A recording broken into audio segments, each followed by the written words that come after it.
आणि मग पुढे उरलेले जे फादर्स होते म्हणजे पुरुष होते त्यांनी त्या प्रीमॉर्डियल फादरचा नाश केला आणि त्यानंतर ते आणि त्यातून नियम निर्माण झाले याव झाला कोणी काय करायचं कुठली म्हणजे बाई किंवा स्त्री हा नुसता उपभोगाचा नव्हे पॉवर याच्यामध्ये सेक्स वॉज ऑलवेज सीन त्याच्यामध्ये फार सुंदर आले त्या पुस्तकामध्ये.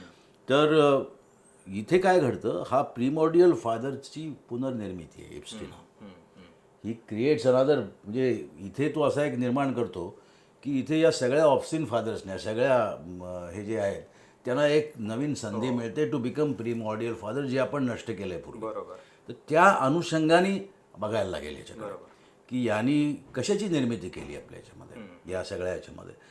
तर एक तर गोष्ट अशी आहे की हा जो सगळा वर्ग आहे जो तुम्ही सांगितलात की जो उच्च वर्ग आहे अतिशय पॉवरफुल आहे पैसेवाला आहे पैसेवाला म्हणजे त्या पैशाला काही अर्थ नाही असा पैसा आहे या सगळ्यांच्याकडे. आणि हे सगळे लोक जे आहेत किंवा यातले जे विचारवंत आहेत ते सो त्यांचा आपल्याला वेगळ्या पद्धतीने पुन्हा विचार करावा लागेलच. पण हे सगळे पॉवरफुल आहेत प्रचंड पॉवरफुल आहेत आणि यांना काय हवं आहे की यांना या आपल्या अस्तित्वात असलेल्या कायद्याच्या सिस्टीमच्या पलीकडे यांना कायदा नको आहे. यांना स्वातंत्र्य जे पाहिजे तुम्हाला आणि मला स्वातंत्र्य कायद्याच्या कक्षेमध्ये पाहिजे. बरोबर.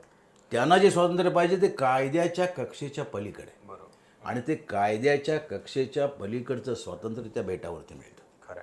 तिथे कोणी विचारणार नाही प्रश्न विचारणार नाही तुम्ही काही करा मध्ये अल्पवयीन असो अल्पवयीन तुमच्या आणि माझ्यासाठी त्यांच्यासाठी त्या वस्तू आहेत त्यांच्यासाठी त्या वस्तूच्या पलीकडे म्हणजे नुसतं वस्तू नाही आहे त्याची जर काय म्हणजे वस्तू म्हटलं तर ते निदान त्याला एक वस्तूला आपण इजा करत नाही वस्तूचा उपयोग हा त्यांना त्याच्या त्याच्यात पलीकडचा इजा भाग आहे. करून आणि त्यामुळे तो जो फ्रॉइडियन प्रीमॉर्डियल फादर आहे तो या माणसाने जागृत केला